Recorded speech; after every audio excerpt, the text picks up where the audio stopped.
नाजरीन, आज हम वस्ती एशिया से आए हुए एक तुर्क कबीले की कायम करदा सल्तनत उस्मानिया पर बात करेंगे, जिसको 1517 में खिलाफत का दर्जा दे दिया गया। इससे पहले हम खिलाफत राशिदा, खिलाफत बिन उमैया और खिलाफत अब्बासिया पर बात कर चुके हैं, जिनकी वीडियोस प्लेलिस्ट में मौजूद है और आप देख सकते हैं। नाजरीन, ये 13वीं सदी का दौर था कि जब चंगेज़ खान अपनी पूरी वहशी और दरिंदगी के साथ मंगोलिया के सरजमीन से निकलकर वस्ती एशिया और अरब की सरजमीन गर्ज पूरी दुनिया में तबाही व बर्बादी फैला चुके थे। चंगेज़ खान की फौजें पूरी वहशी और जंगली थे।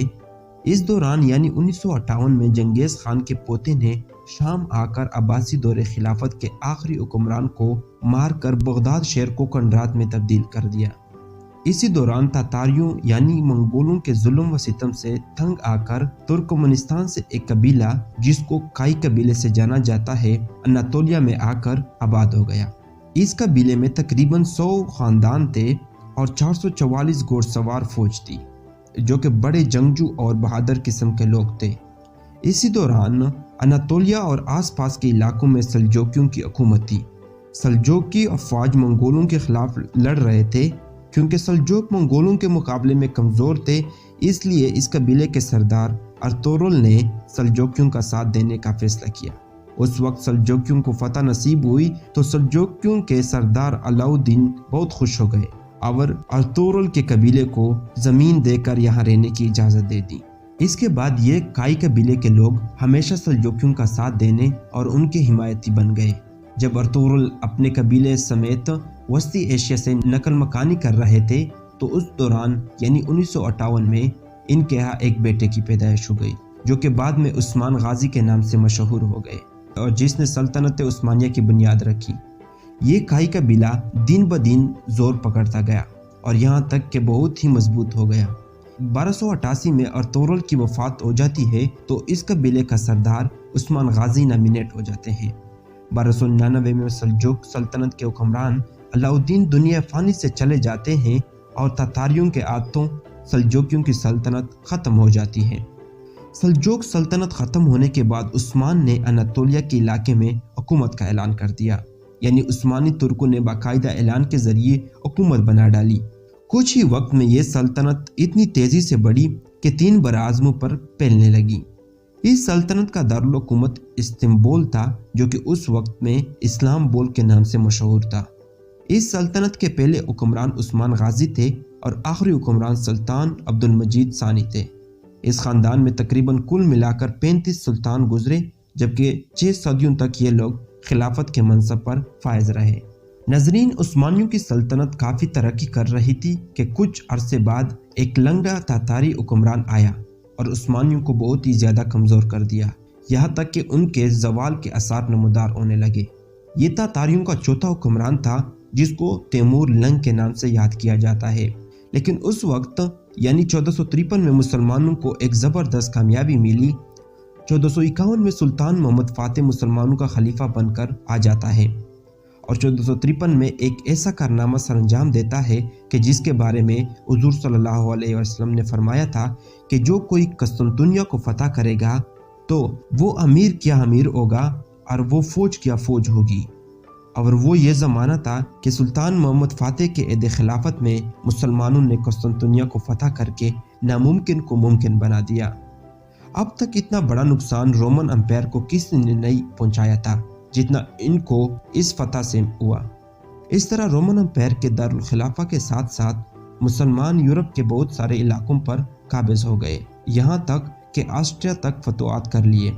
आखिरकार 1517 में मिस्र की ममलूक सल्तनत ने खिलाफत उस्मानियों के हवाले करके सल्तनत उस्मानिया को खिलाफत में तब्दील कर दिया, यानी अब सल्तनत उस्मानिया से खिलाफत उस्मानिया कहलाया गया।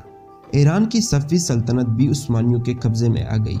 मुर्रिखीन इस्लाम के मुताबिक खिलाफत उस्मानिया का आगाज़ 1517 में हुआ, जबकि सल्तनत उस्मानिया का आगाज़ 1299 में सल्जोकियों के खात्मे पर हुआ और इस तरह खिलाफत का अख्तिताम 1924 में, जबकि सल्तनत उस्मानिया का अख्तिताम 1922 में जंग अज़ीम औल के बाद हुआ। नाज़रीन, तुर्कियों ने तकरीबन 600 साल तक इस्लाम और मुसलमानों की क़यादत की।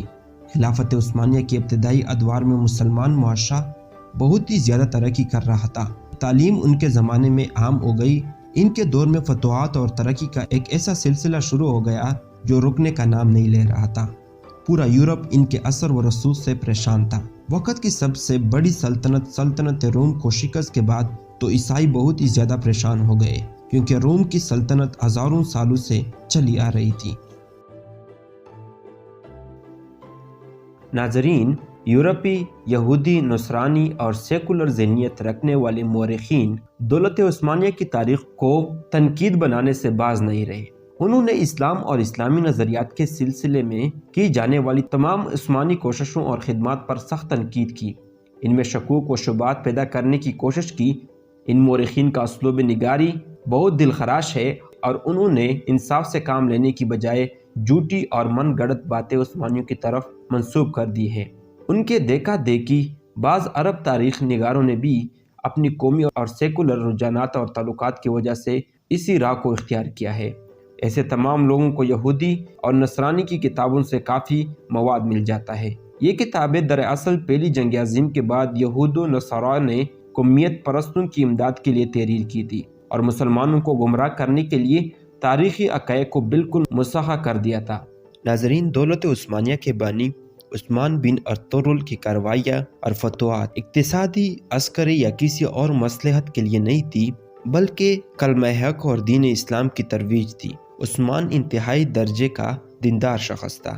وہ جانتا تھا کہ اسلام کی نشر و اشاعت ایک مقدس فریضہ ہے۔ وہ نہایت سنجیدہ اور وسیع سیاسی فکر و نظر کا مالک تھا۔ عثمان نے اپنی سلطنت کی بنیاد اقتدار کی محبت پر نہیں رکھی، بلکہ اس کی بنیاد اسلام کی اشاعت کی محبت پر رکھی۔ دولت عثمانیہ کے بانی امیر عثمان کی زندگی جہاد اور دعوت دین سے عبارت تھی۔ عثمان کے اپنے بیٹے کے نام وصیت آج بھی تاریخ میں موجود ہے، جس کا ہم مطالعہ کر سکتے ہیں۔ اس سے تہذیبی اور شرعی طریقہ کار جس پر بعد میں عثمانی سلطنت قائم رہی کے بارے میں رہنمائی ملتی ہے۔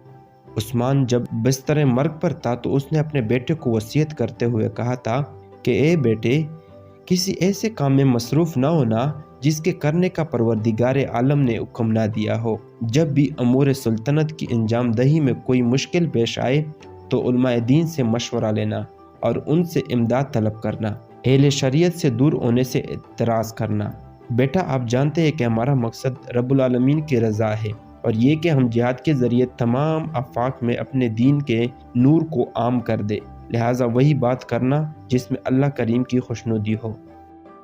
ناظرین، لیکن ان سب کے باوجود عثمانیوں کے آخری 200 سال کا دور عہد زوالی میں گزرا۔ یہ سلطنت جس مذہب کے بنیاد پر بنا تھا تو یہ حکمران ان سے دور جانے لگے۔